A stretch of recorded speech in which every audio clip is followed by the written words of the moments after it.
It's January the 7th, 1998. Good evening. I'm William Cooper. I hope you have pen and pencil by your side tonight, ladies and gentlemen, because I'm going to give you a whole bunch of information.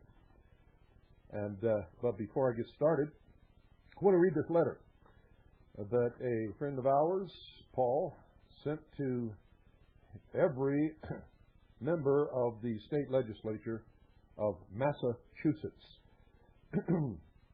Personally, I think he was wasting his time because that's a bastion of Marxist socialism, headed, of course, by the extreme left-wing Kennedy family, of which Ted Kennedy is a shining, brilliant example of the kind of politics that they practice.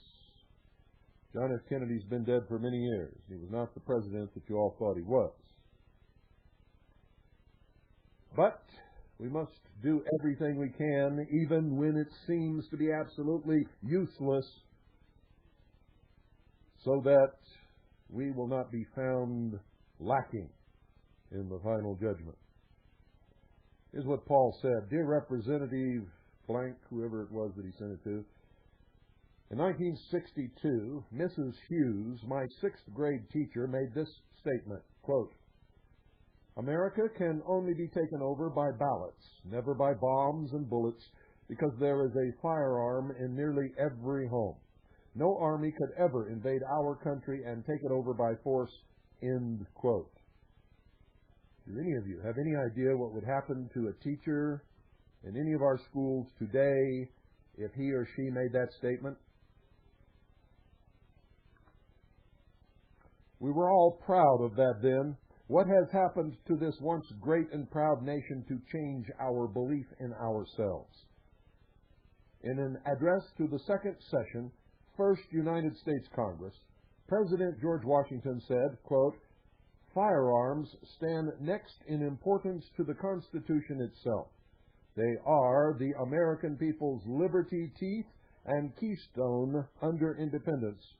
From the hour the Pilgrims landed to the present day, events, occurrences, and tendencies prove that to ensure peace, security, and happiness, the rifle and pistol are equally indispensable. Every corner of this land knows firearms, and more than 100% of them, by their silence, indicate they are in safe and sane hands. The very atmosphere of firearms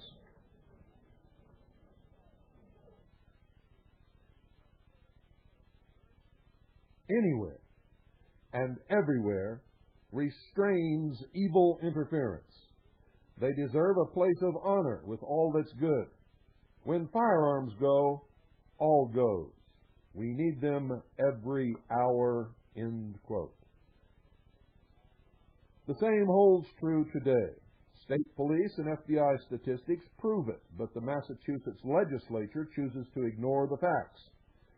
James Madison said, quote, the Constitution preserves the advantage of being armed which Americans possess over the people of almost every other nation, where the governments are afraid to trust the people with arms, end quote. In America, the people are the sovereign. Government is the servant. We are endowed by our Creator with certain unalienable rights.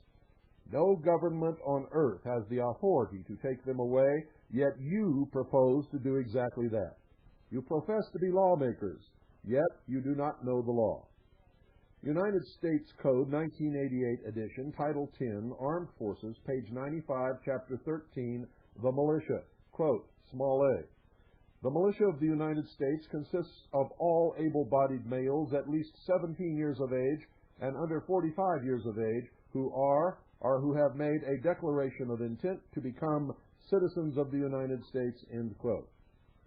George Mason said, quote, I ask, sir, what is the militia? It is the whole people. To disarm the people is the best and most effectual way to enslave them, end quote. This is not a game. The Second Amendment does not pertain to hunting or target shooting, as some would absurdly suggest. President Thomas Jefferson, quote, The strongest reason for the people to retain the right to keep and bear arms is, as a last resort, to protect themselves against tyranny in government, end quote. Are you willing to go down in history as a member of the Massachusetts legislature that attempted to deprive the people of their liberty teeth by banning them within one generation, end quote? Sorry, folks, that was not a quote. That's my friend Paul. All creatures are endowed by their Creator with unalienable rights. If you pick up an ant, it will attempt to use its unalienable right to self-preservation to stop you. People have the same right, but without tools, the human race would have been extinct long ago. Firearms are excellent tools when used properly as a means of self-preservation. You can no more legislate that right away from the people than you can from the ant. If even 10% of the citizens of Massachusetts wake up and see through your ill-advised actions, you will face the wrath of 600,000. Are you willing to face them? When the legislature of New Jersey passed an assault weapons ban, citizens ignored the law. A law that does not conform to the Constitution is no law from its inception. Governor Florio and all legislators voting for the measure were voted out of office at the very next election. Please do whatever it takes to defeat the semi-auto ban. If I am walking down the road and someone yells, "Stop, thief!" it does not bother me, for I know I am not a thief. If you are not a tyrant, this letter will not bother you. If you are, it is designed to alert you and make you think before you go too far. This letter, gentlemen, implies no threat to any Massachusetts legislator who is upholding his own oath of office. Respectively, Paul. How about that? Don't go away, folks. I'll be right back with some information that's going to peel the paint right off your wall.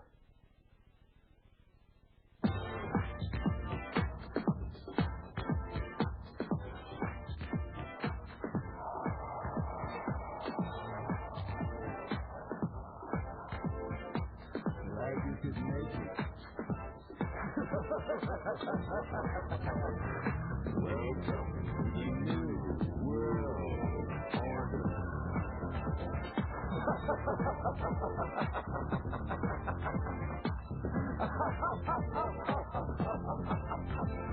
Never in human history has so few taken so much from so many as America's Illuminati and their warlords of Wall Street and Washington. In just 8 years, these banksters and international government gangsters took us from the greatest creditor nation to the largest debtor nation on earth. Our standard of living has dropped like a rock for 4 out of every 5 Americans. They have foreclosed on our homes, our farms, our factories. They've exported your jobs and surrendered our arms. They want a new world order. A new world order. A new world order. A new world order.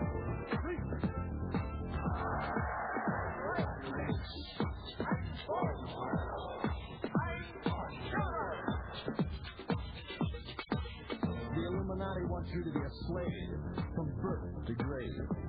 The banksters own the Federal Reserve. It's private. They own it. It's neither federal nor a reserve. The cashiers make that fiat funny money stuff you call dollars for 2 pennies. They lend it back to us at full face value, then charge you interest. You get the debt, they get the interest. They get the gold, you get the trap. They want is a new world order. A new world order. A new world order.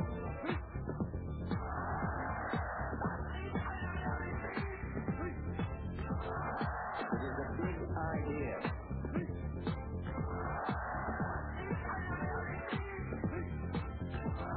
It is a big idea. A new world order.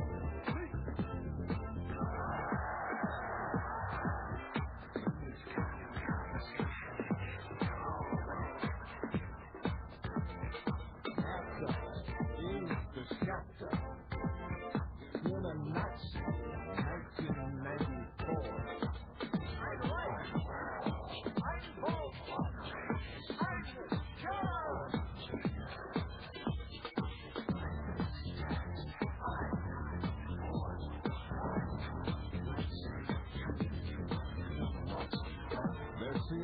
controls the CIA, the FBI, the ATF, and the FDA. They don't give a damn about the POW and the MIA.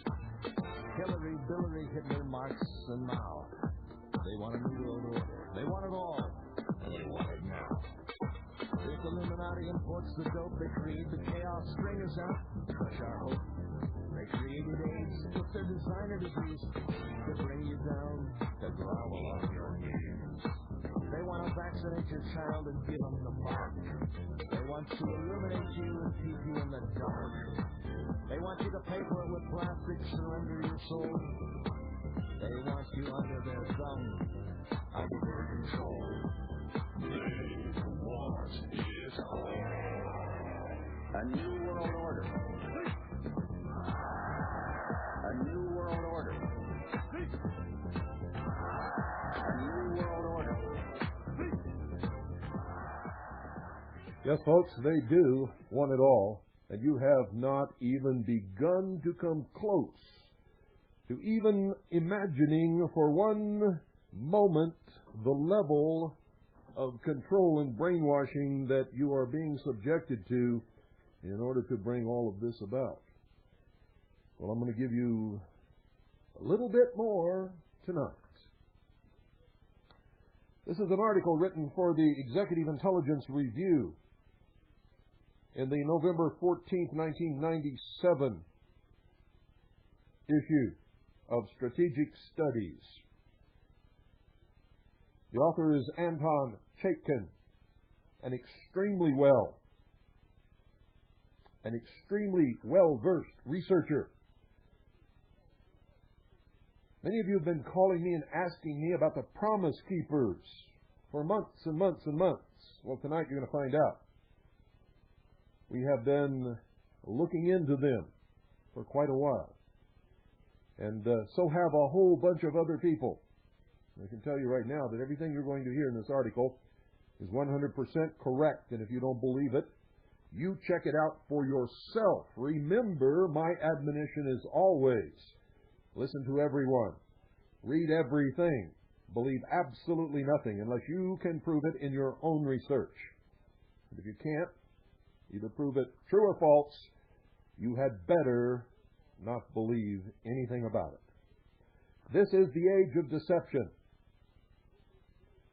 And folks, the lies are so deep that if you're not an extremely tall person, you're likely to drown in them.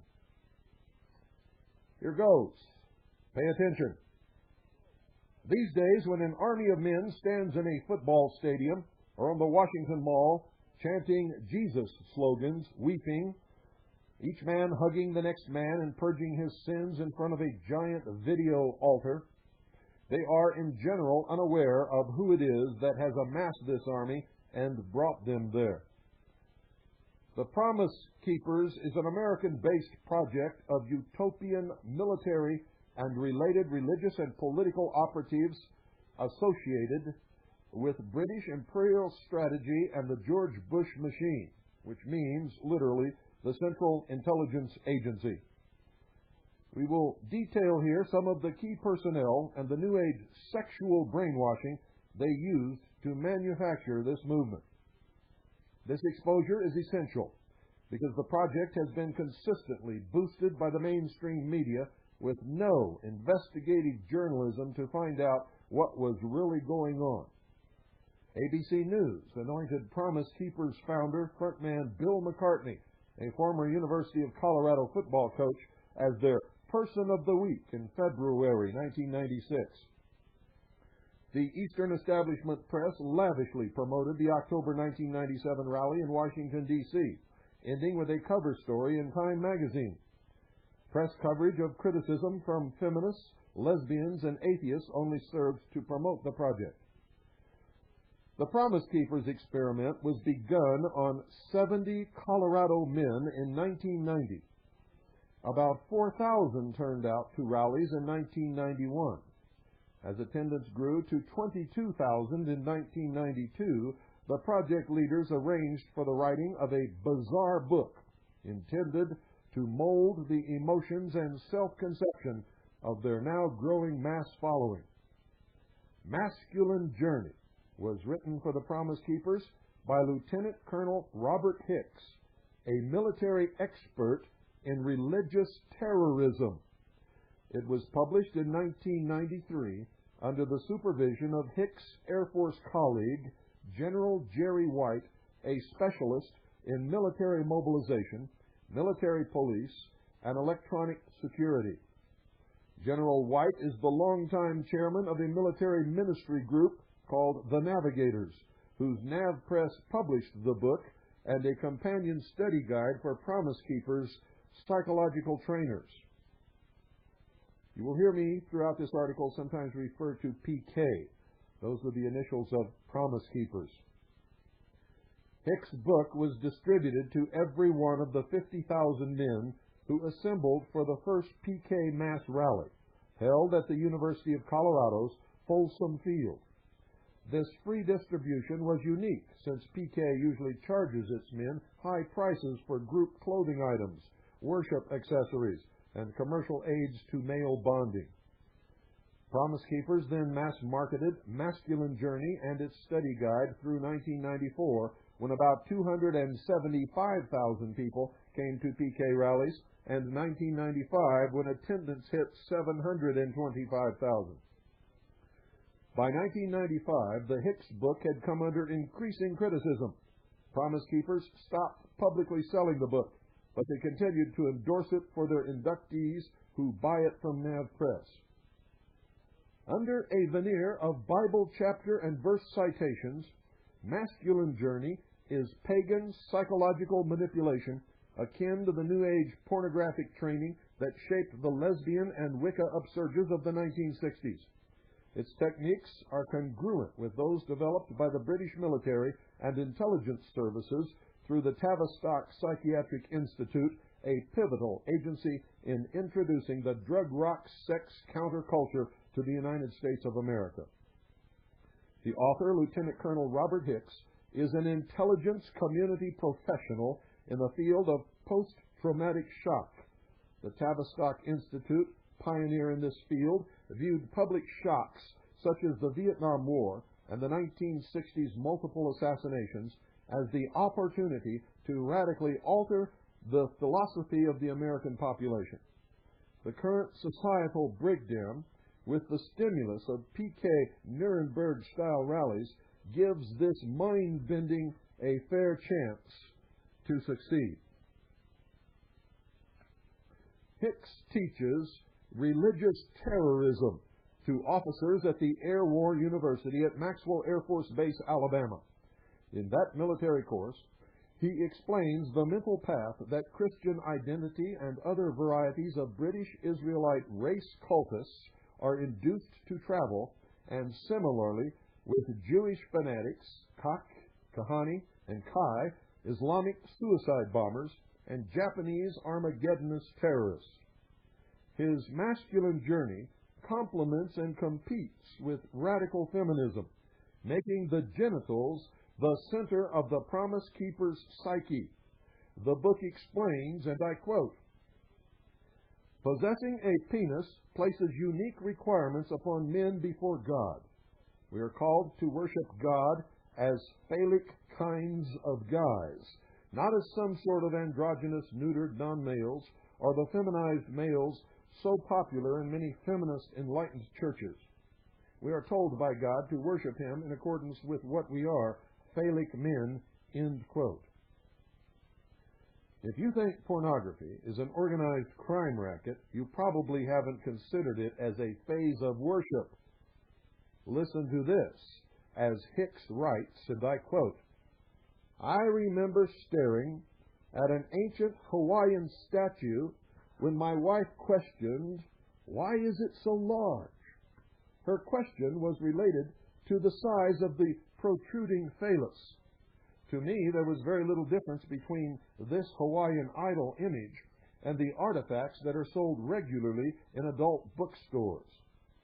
I'm sure someday future archaeologists will dig up the adult toys from our current society and view them as elements of our religious worship. And they will be right, because that's precisely what they are and always have been. The phallus has always been the symbol of religious devotion and dedication. Professor George Elder notes, phallus, like all great religious symbols, points to a divine reality that cannot be apprehended otherwise. It is not as a flaccid member that this symbol is important to religion, but as an erect organ, end quote. Hicks says this on the naked Jew, quote, every Israelite, when looking at himself naked, was reminded of how different, circumcised he was from the Gentiles, and for what purpose. In this sense, his sexuality took on spiritual significance. Every time he used his penis, he was making a spiritual statement about who he was and who he worshipped and why, end quote. This is what Hicks says on the playful pleasure of homosexuality, and I quote, God obviously knew men would be put into situations where this would be a very real temptation, whether it be men at sea for months at a time, or men in prisons, or adolescent boys playfully experimenting with each other. Situations can create the temptation. The pleasure experienced in those playful moments, or the bonding that occurs through the first experience, subsequently repeated, does not change the reality of the creational order.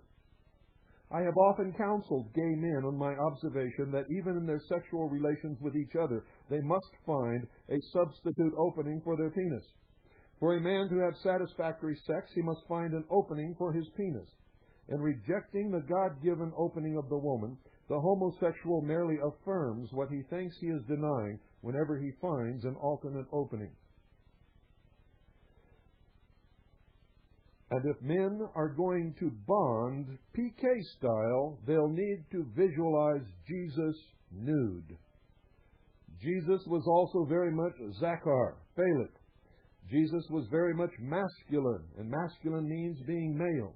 And being male means having a penis. There's no way around it. Some in church history could not tolerate the exposure of the Son of God's genitalia. Therefore, you will never find a portrait of the crucifixion of Jesus with penis exposed, even though it was a common Roman custom to crucify criminals naked. Even the gospel writers tell us that Jesus' outward garment was torn into 4 pieces, leaving the inner tunic, which was then gambled for intact. That left nothing, no underpants, nothing, end quote. Promise keepers are told that homosexuality is an inherent passion even in Jesus Christ. Quote, right straight from the mouth of Hicks, quote, I believe Jesus was phallic with all the inherent phallic passions we experience as men, but it was never recorded that Jesus had sexual relations with a woman. He may have thought about it as the movie The Last Temptation of Christ portrays. If temptation means anything, it means Christ was tempted in every way as we are. That would mean not only heterosexual, but also homosexual temptation.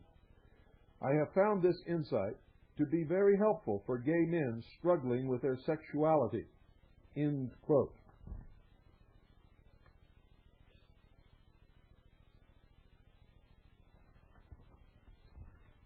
Find this a little hard to bear, folks? Well, so do I. But this is exactly what they teach, what they preach, what they write, and what they do. I continue with the article. Based on the archetypes of the satanic occult psychiatrist Carl Jung, the PK book calls for today's Christians to recreate pagan-modeled phallic initiation rites to celebrate personal milestones.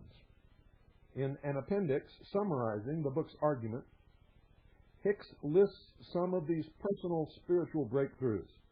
The first time for wet dreams, appearance of pubic hair, masturbation, and intercourse.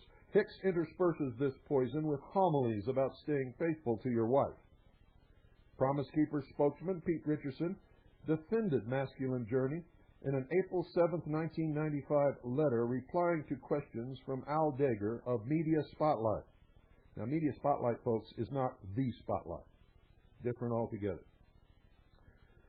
Question. Quote, Dr. Hicks has been quoted as saying that men should worship Jesus with their phallus. Isn't this a blasphemous statement? Why should someone associate Jesus with sexuality? Here's their answer. Quote, this raises two issues. First, the nature of worship, and second, the issue of associating Jesus with sexuality. The idea of worshiping Jesus with one's sexuality grows out of Dr. Hicks' understanding of the nature of the book of Leviticus. End quote. Richardson elsewhere describes the book as a biblically centered, frank, and honest account of a man's journey with God. His own words. So what are the origins of the Promise Keepers? Whose project is this?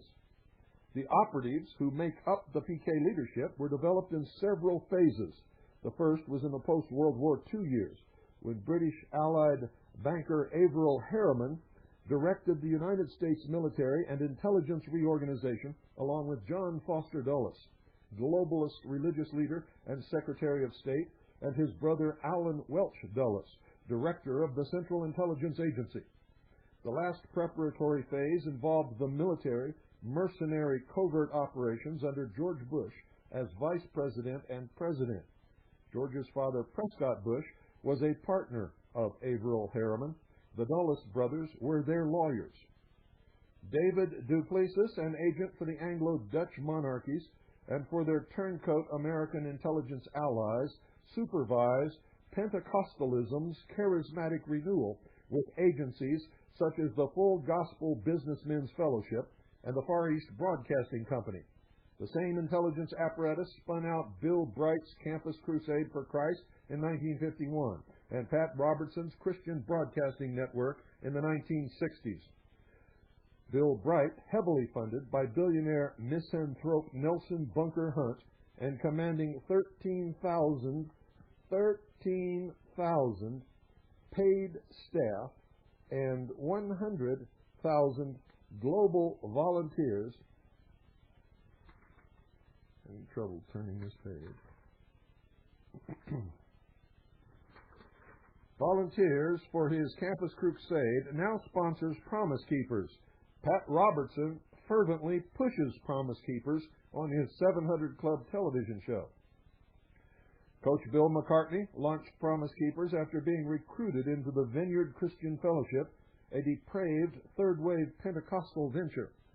Vineyard's leader, former rock musician John Wimber, is one of the operatives produced by the old Duplessis Dulles machine through Fuller Theological Seminary in Pasadena, California.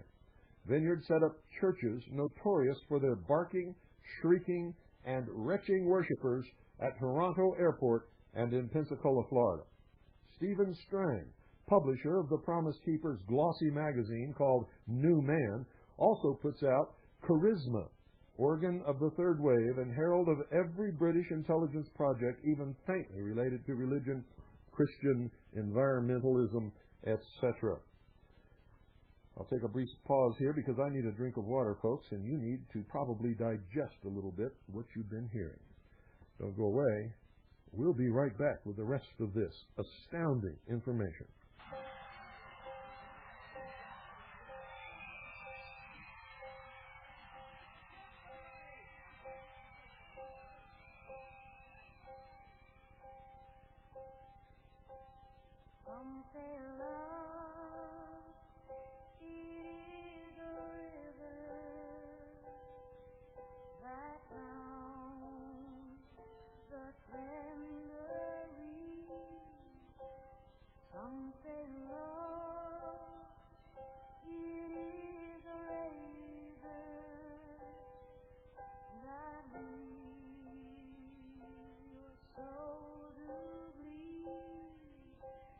Some say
Many of you may not understand why I'm fond of playing that particular musical selection, not just by this artist, which was Bette Midler, but by anybody who sings it from time to time on this broadcast.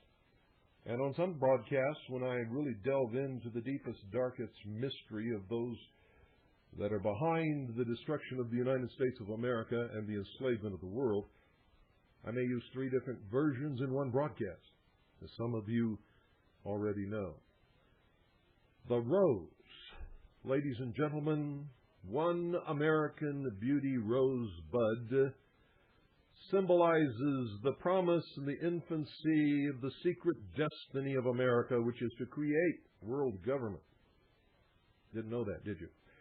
Is also the symbol of international socialism. You didn't know that either, did you? And that's why you see prominent socialists fond of holding one single red rose. That's why they give everyone, or gave everyone, I should say, who attended the memorial service for those who died in the bombing of the Oklahoma Mural Federal Building, one red American beauty rose as they entered the auditorium. Think about it. I continue with Anton Chaikin's article on the Promise Keepers. Let us now observe the efforts of this gang to penetrate the United States military, aided by the Bush machine already in place. In February 1996, a Promise Keepers gathering of thousands of clergymen in Atlanta, Georgia, featured a special meeting for recruiting military chaplains. Air Force General Richard Abel, retired, who manages Bill Bright's military penetration ministry, addressed this meeting, as did Lieutenant Colonel Chuck Stecker, retired, a 23-year Army Special Forces veteran who now manages the Promise Keepers organization in Alabama, Arkansas, Kentucky, Louisiana, Mississippi, Missouri, and Tennessee. Following the chaplains' meeting, a Promise Keepers rally was held for hundreds of soldiers on the Fort Bragg, North Carolina Army base, home of the Special Forces units. That rally was led by Colonel Jim Pack, retired, a psychological warfare specialist who now manages the Promise Keepers operations in Texas. Colonel Pack spent 25 years in Army Special Forces. This is the United States service force deeply infected with British imperial philosophy in the tradition of T.E. Lawrence of Arabia, Ord Wingate, and Dennis Sefton Delmer, the fascist British intelligence black arts practitioner who lectured at Fort Bragg in 1962. Special Forces veterans and Air Force kooks of the Robert Hicks variety are heavily represented among the leaders and agents provocateurs in the militia and separatist movements. Homoerotic specialist Hicks, we note, also trains military chaplains at Maxwell Air Force Base. In a 1995 interview quoted in June 1995 in The Heritage, a Protestant newsletter, Colonel Pack defended the Promise Keepers' privacy-stripping psychological techniques derived from Hicks' book and explained, and I quote, "There are probably men out there that probably need almost an electrical jump start to get their engines going before they're willing to confront anything," end quote. Colonel Pack referred to the, quote, "people bingo," end quote, quiz specified in the study guide to Masculine Journey. The small group leader asks each man to reveal which of the following apply to him. Quote, "is wearing boxer shorts or bikini briefs, has been arrested at least once, has made most of his funeral arrangements, is going through a midlife crisis, has had circumcision, vasectomy, or prostate operation, was neglected or abused by father," end quote. In the build-up to the 1997 Promise Keepers Washington rally, inquiring journalists interacted with National Capital Region PK manager Mike McDaniel. He could be counted on to prevent embarrassment to the project. McDaniel was formerly executive director of the American Defense Institute. a military lobbying group close to the Heritage Foundation. ADI was founded by McDaniel's father, Eugene Red McDaniel, the Navy and the Marines liaison to Congress. The McDaniels are decent but limited individuals who are being used by the cultists. Preparing for the big Washington event, Promise Keepers stepped up its outreach to African Americans, using a growing pool of proto-fascists and military specialists. Joining the PK board in 1996 was Lieutenant General Alonzo E. Short, Jr., retired, an African-American Pentecostal who was commanding general of the United States Army Information Systems Command, an intelligence gathering service. During 1990, General Short was commander of Fort Huachuca, Arizona, the training center for United States military intelligence officers. Wellington Boone is an African-American Promise Keepers cult guide, frequent PK speaker and editorial board member of New Man. He wrote in Charisma this brainwasher's credo, quote, "We are called to be worms. A worm never protests. Can you say, for Christ, I am a worm and am no man? If we allowed God to work into us the idea of worm training, it would be revolutionary. We would gain a worm's eye view of what God wants when we really meet Jesus and allow ourselves to be crushed as we model His example. The impact will rock this world," end quote. Lawrence Reed, PK Regional Manager for all the states from West Virginia to Maine, was formerly the financial manager for Worm Boone's Personal Ministries Enterprise. Boone is also a leader of the Coalition on Revival, a Christian Reconstructionist grouping calling for abolition of public schools, capital punishment for violations of the Bible, and an outright theocracy. Frequent PK African-American speakers, Joseph Carlington of Pittsburgh, an ally of Richard Mellon Scaife, and John Perkins of Pasadena, California, a board member of New Man, are both core leaders of the Fascist Coalition on Revival. Let the foregoing facts then give warning. Before your husband, brother, or son is herded into a mass religious rally or submits to personal questioning by a PK trainer, you and he must go beyond, quote, sincerity of feelings, end quote, and beyond blind disappointment over the collapse of our society, lest you foolishly contribute to that collapse. You've all heard who's involved in this, who the leadership is, where it originated, and how it is being run, what is being taught, what they write, and what they say. And I'm going to tell you, as an ex-member of the Office of Naval Intelligence, this is a brainwashing experiment if I've ever seen one in my life. I have no idea what the end result is, but I guarantee you that sometime in the future we will all find out.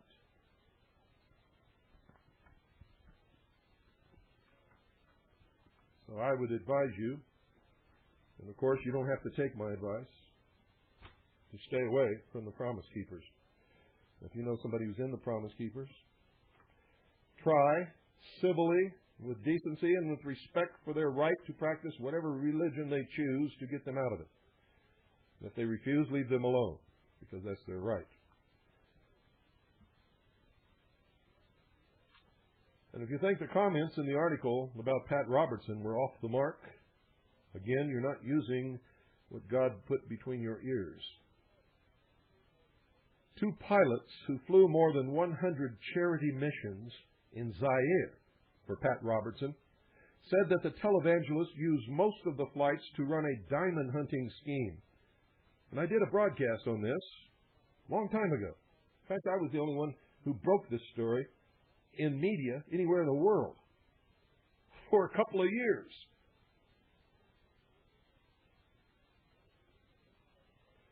In interviews on May 7, 1997, with a reporter, pilots Robert Hinkle and Tahir Brohi described their flights in Caribou cargo aircraft, a fleet purchased with funds donated to Robertson's Operation Blessing. Contributors to that tax-exempt charity were told they were paying for the evangelization and medical relief of suffering Africans.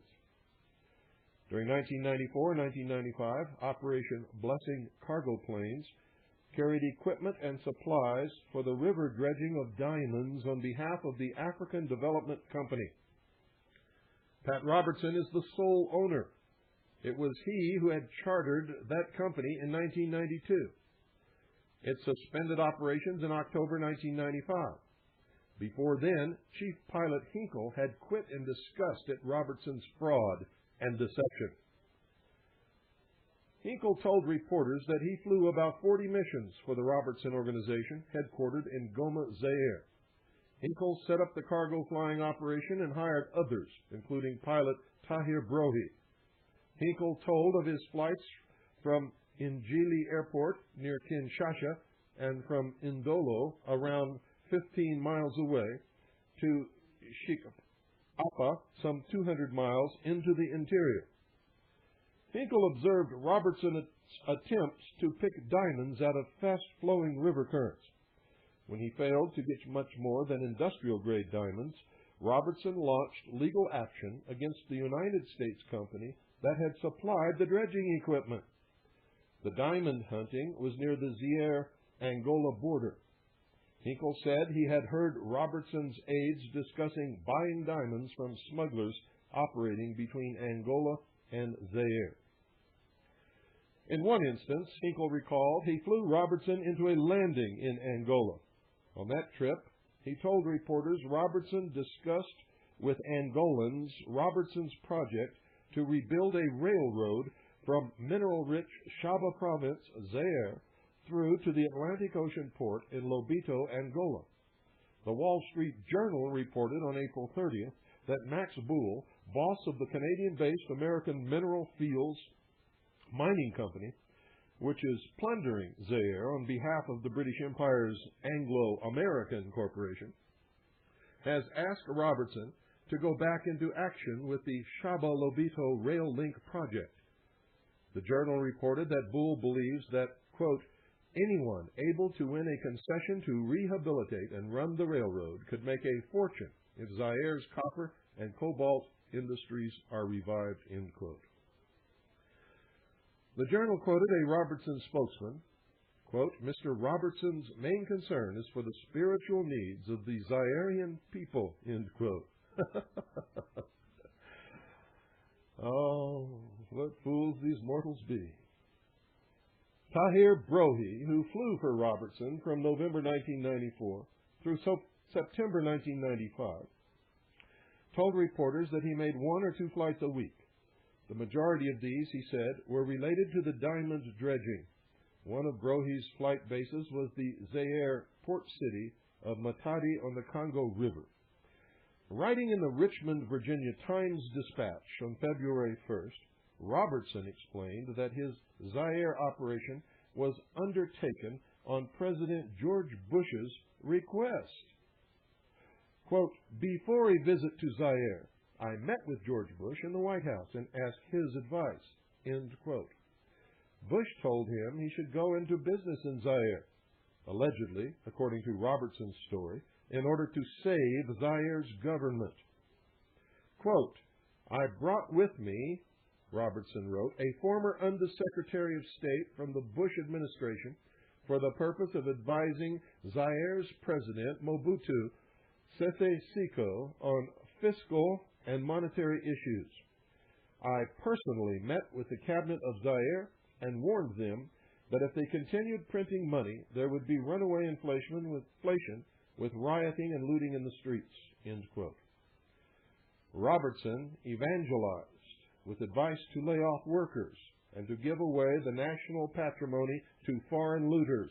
Quote, I analyzed the Gekamine copper mines, where I discovered 16,000 surplus workers, and the government-owned Kilomoto gold mines, where 3,300 workers produced a pitiful quantity of gold, and the government-owned industrial diamond facility in Mbuji Mei, where I discovered production limping along at 50% of peak capacity, end quote.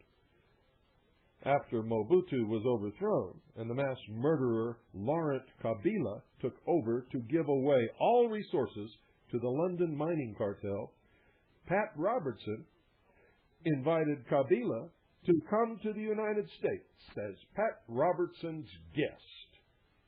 So much for caring for the spirituality of the Zairian peoples. And I could go on and on and on. Pat Robertson's ministry is actually promoting the New World Order, ladies and gentlemen. The emblem that he displays quite prominently, the cross in the crown, is the symbol of the unification of church and state, which I guarantee you, if it ever happens, will bring religious persecution the likes no one ever saw in the Dark Ages, because they didn't have the technology and the methods that they can use to ferret out heretics in this modern day. And just because you're a Christian, don't think that that would save you. It would not. Look around at how many tens of thousands of different denominations, dogma, teachings, etc. exist within the category called, quote, Christian, end quote. Which one will they choose to be the state religion? Whichever one it is. If you don't agree with it 100%, you will be persecuted and eventually eliminated. That's the nature of religion and government when they marry. Pat Robertson wrote a book called The New World Order. He says his name is on the cover. The truth is, he did not write it at all. He hired someone else to write it for him. They were not his ideas. He spent no time on the book whatsoever. The ghost writer wrote the book 100% from beginning to end. If you don't believe that, call Pat Robertson's ministry and ask them. They'll tell you that it was written by a ghostwriter. Nothing in the book reveals anything whatsoever. Does not name the enemies of the Republic at all. It is a harmless attempt, because so many people were calling Pat Robertson every day on the telephone and asked him why he did not oppose the New World Order. This was what he held up to the public as a ruse so that he could show that he had done something.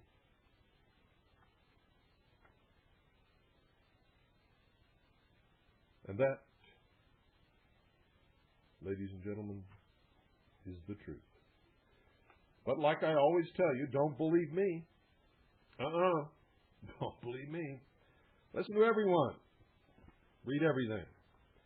Believe absolutely nothing unless you can prove it in your own research.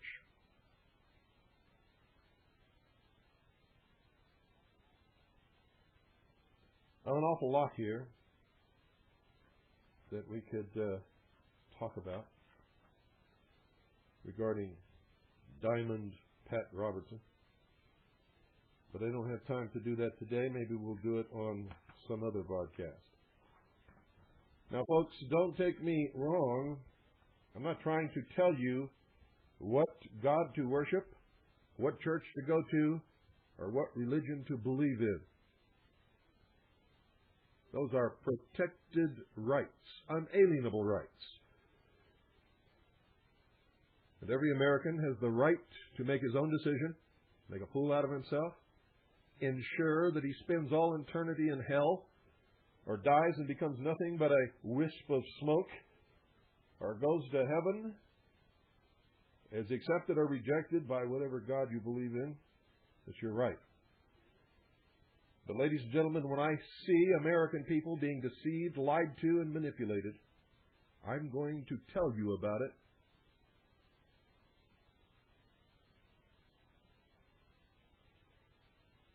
Because any choice that you make must be made knowing the facts, knowing the truth, or at least having had an opportunity to learn the truth before you make a choice that you might regret sincerely many years down the road. I believe in freedom. I believe in liberty. I believe that every man should be able to do whatever they choose to do so long as they do not injure the person or property of any other human being. And that goes for man, woman, or child. Children, being immature, have to be under the protection, supervision, and discipline of their parents until they are.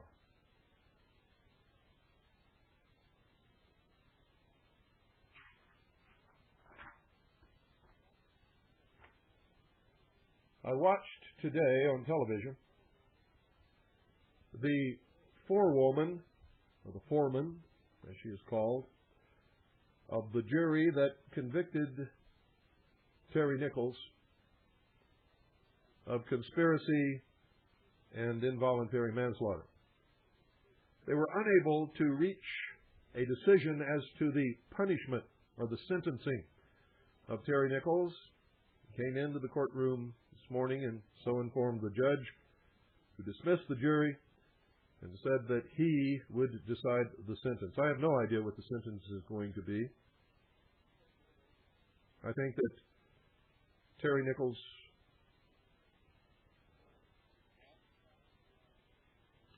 was involved. In fact, through our investigation, I know he was involved. I just don't know to what extent. I was not in the courtroom. I did not see or hear all the facts presented by either the prosecution or the defense, and so I cannot tell you the extent of his guilt, nor will I attempt such a thing. That's the job of the jury. But it was interesting to hear the jury foreman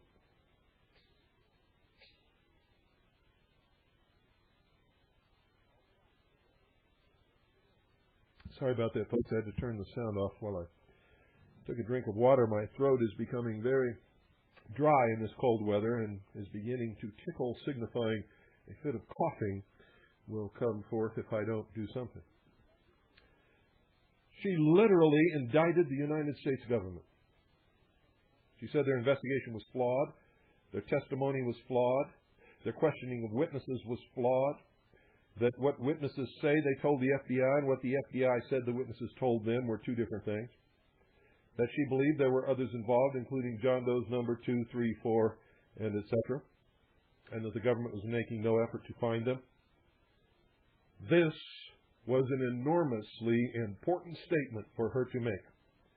And if any of you happen to record that interview today, I had no idea that such a thing was going to come out of her mouth, and so I was not ready to record, and by the time I got a tape into the machine, it was all over with. If any of you recorded her statements today on CNN, please send me a copy, and I will be happy to reciprocate and send you back whatever you wish that we have here that we can give you. And I sincerely mean that. Another hour has gone by, ladies and gentlemen, and once again I have given you much more than food for thought. So, at this time, I will bid you good night, and God bless each and every single one of you.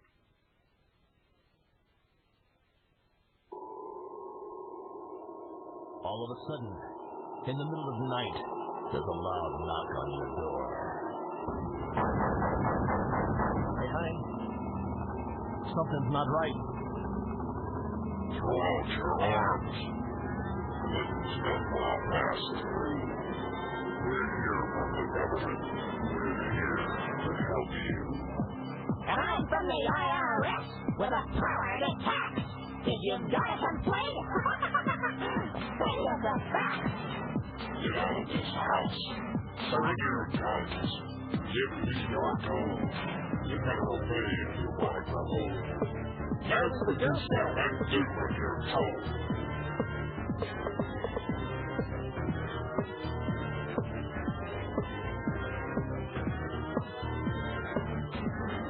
Hillary Salama, Reno Janet Dyke, reading the words of General Albert Pike, demonic founder of the Ku Klux Klan, engineer of the Masonic Master Plan. Pike said Lucifer is God across this land. And Clinton's saying take the mark in your right hand. While we're all dancing to the drums of the Fourth Reich, Clinton's preparing it for another huge tax hike. Order out of chaos, depression, inflation, creates a panic and rapes the nation.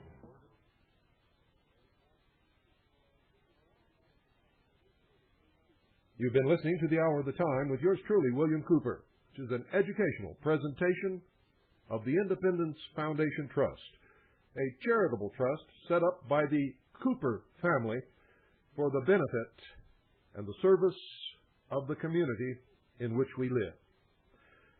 This is 101.1 FM Eager, classic radio like you always wished it could be.